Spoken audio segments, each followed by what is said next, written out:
So hello hello hello hello ma'am, कैसे हैं आप सभी लोग। उम्मीद करता हूँ ठीक होंगे। तो स्वागत है फिर से एक अमेजिंग और इंटरेस्टिंग वीडियो पे और हमारे इस amazing YouTube platform subject academy learner पर। और जो हमने बैच स्टार्ट किया था, इस अनोखे बैच में एक कदम तैयारी में आपका स्वागत करता हूँ।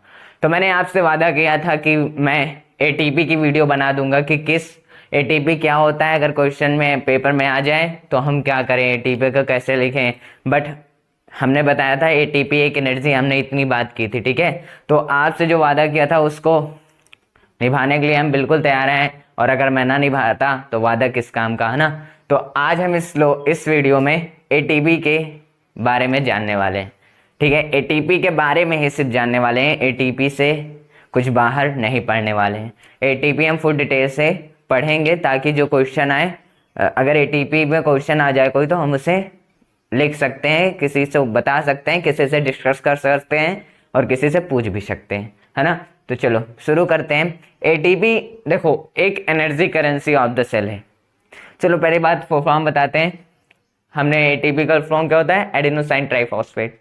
एडिनोसाइन ट्राइफॉस्फेट फुल फॉर्म होता है, इसको पूरा नाम जो होता है वो होता है एडिनोसाइन ट्राइफॉस्फेट, ठीक है। एटीपी का पूरा नाम क्या होता है, एडिनोसाइन ट्राइफॉस्फेट, ठीक है। अब एटीपी देखो energy currency of the cell है। क्या है, energy currency of the cell है। ये जैसे हमने क्या भी पढ़ा था नाइन्थ में, powerhouse of the cell, ठीक है। उसे हम माइटोकॉन्ड्रिया बोलते थे, लेकिन अब हम इसमें energy currency of the cell की बात करें तो वो है एटीपी। क्या है, एटीपी, एडिनोसाइन ट्राइफॉस्फेट, ठीक है, वो होता है। लेकिन अब भाई ये तो पता है कि energy currency of the cell है, हमें पूरा नाम भी पता चल गया है, बट हम इसको लिखें क्या, ये आया कहाँ से, अब इस वीडियो में हम जानेंगे, ठीक है। देखो it is formed, देखो it is formed from the air, from the energy which is releasing during respiration। देखो it is formed the energy which is releasing during respiration। समझे, रेस्पिरेशन में ही एटीपी एनर्जी को यूज इसलिए, मतलब respiration में energy का use किया गया बस, बट किसके फॉर्म में, एटीपी के फॉर्म में, ठीक है। किसके फॉर्म में, एटीपी के फॉर्म में किया गया यूज, ठीक है, रेस्पिरेशन में। तो इस ये जो एनर्जी हमें मिल रही है, ये रेस्पिरेशन के दौरान जब रिलीज होती है तब हमें ये एटीपी एनर्जी मिलती है, ठीक है। अभी इतना जानो, अभी बताता हूं कैसे मिलेगा, ठीक है। It is found from the energy which is releasing during respiration, ठीक है। जब हम रेस्पिरेशन के दौरान रिलीज करते हैं तो जो एनर्जी मिलती है वही क्या होती है, एटीपी होती है। एटीपी के फॉर्म में वो एनर्जी होती है, ठीक है। अब मेथड की बात करें तो मिलता कैसे है, मेथड की इसकी बात करें तो one molecule of ADP, one molecule of ADP, ये एटीपी नहीं है, ADP, and one inorganic phosphate, inorganic, एक इनऑर्गेनिक फॉस्फेट यानी P, use the energy and form ATP. अब समझो एडीपी भी क्या है, देखो ये एटीपी है, एडिनोसाइन ट्राइफॉस्फेट, ये है एडिनोसाइन डाइफॉस्फेट, ठीक है। अब या इसमें का जो एक मॉलिक्यूल होगा, इसमें का जो एक मॉलिक्यूल होगा और वन इनऑर्गेनिक फॉस्फेट जो होगा हमारा पी, वो एनर्जी यूज करके एटीपी को फॉर्म करेंगे। कुछ समझे, देखो one molecule of ADP and one inorganic phosphate use the energy and form ATP.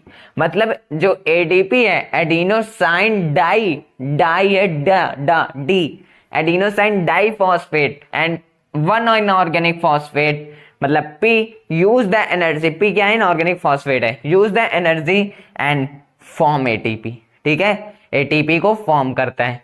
एक रिएक्शन ये जो है हमारी रिएक्शन, इसे लर्न कर लो। एडीपी को किसके साथ रिएक्ट करवाया, मतलब किसके साथ एनर्जी का यूज किया, इनऑर्गेनिक फॉस्फेट के साथ, फिर हमें क्या मिलता है, एडीपी, एटीपी मिलता है, ठीक है। एटीपी एनर्जी मिलती है, ठीक है। तो अब ये मत पूछना है कि कहां से मिली, किससे कंबाइन होकर, किससे एनर्जी यूज होकर, एडीपी से और पी इनऑर्गेनिक फॉस्फेट से मिलकर जो एनर्जी यूज होती है, एनर्जी को मिलाकर ये एटीपी एनर्जी का उत्पादन मतलब फॉर्म करती हैं इसे, ठीक है।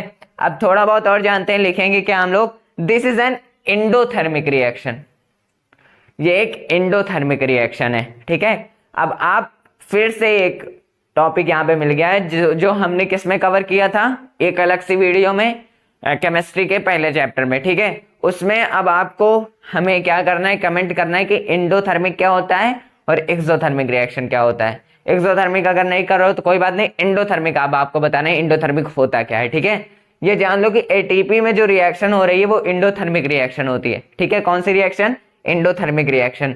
और ATP are used by the body for all energy dependent process.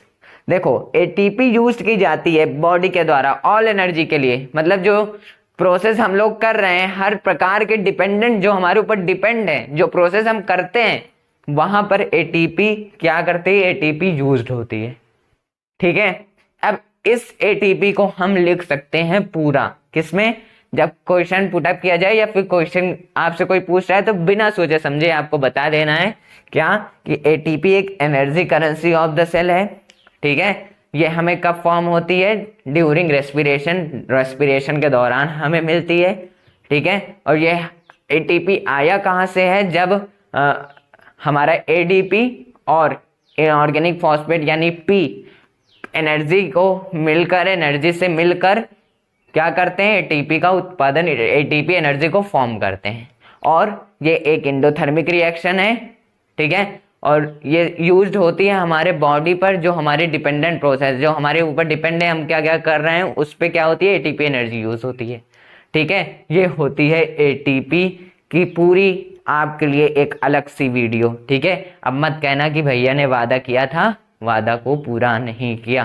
ठीक है, अब हमने एटीपी को कवर कर लिया है। अगली वीडियो आपको मैं पहुंचाऊंगा किसकी, रेस्पिरेशन इन प्लांट्स। ठीक है, रेस्पिरेशन इन प्लांट्स के बाद रेस्पिरेशन इन ह्यूमंस, थोड़ा बहुत बीच में एक्वाटिक और ये सब है, इसको भी डिस्कस कर लेंगे उसी के साथ। ठीक है, फिर रेस्पिरेशन के बाद ट्रांसपोर्टेशन, फिर एग्जीक्रेशन, उसको खत्म करने के बाद हो सकता है या फिर बायो, हो सकता है फिर केमिस्ट्री। ठीक है, अगर मेरे पास टाइम और हम लोग डिस्कशन करेंगे आपस में तो हो सकता है मैं एसएसटी और इंग्लिश की वीडियो प्रोवाइड कर सकता हूँ। ठीक है, मैं नहीं, हम लोग मिलकर। ठीक है, हम लोग मिलकर आधे आधे चैप्टर को कवर कर लेंगे। ठीक है, बने रहो आप ऐसे चैनल पे। थोड़ी बहुत छोटी मोटी लाइन आपके लिए, ये छोटी सी लाइन आपके लिए, ये कदम बढ़ता रहेगा चलता रहेगा, ये कदम बढ़ता रहेगा चलता रहेगा, क्योंकि रुकते तो वो हैं जिन्हें मंजिल नहीं मिलती, रुकते तो वो हैं जिन्हें मंजिल नहीं मिलती, बट हम तो अपने मंजिल के करीब आ चुके हैं। ठीक है, तो हम लोग अब ऐसे धीरे धीरे करीब आते जाएंगे और हमारा ये 10th का जो हमने आपसे वादा किया हुआ है, मैं अब की बार, पिछले साल कई सारी प्रॉब्लम आती थी, नहीं कर पाता था, बट अब की बार मैं आपके साथ आपके एंड तक जुड़ा रहना चाहता हूँ, आपके पास तक हर एक कंटेंट को क्लास 10 से रिलेटेड हर एक सब्जेक्ट से डिस्कस करना चाहता हूँ, और सब्जेक्ट एकेडमी लर्नर का यही विज़न होने वाला है।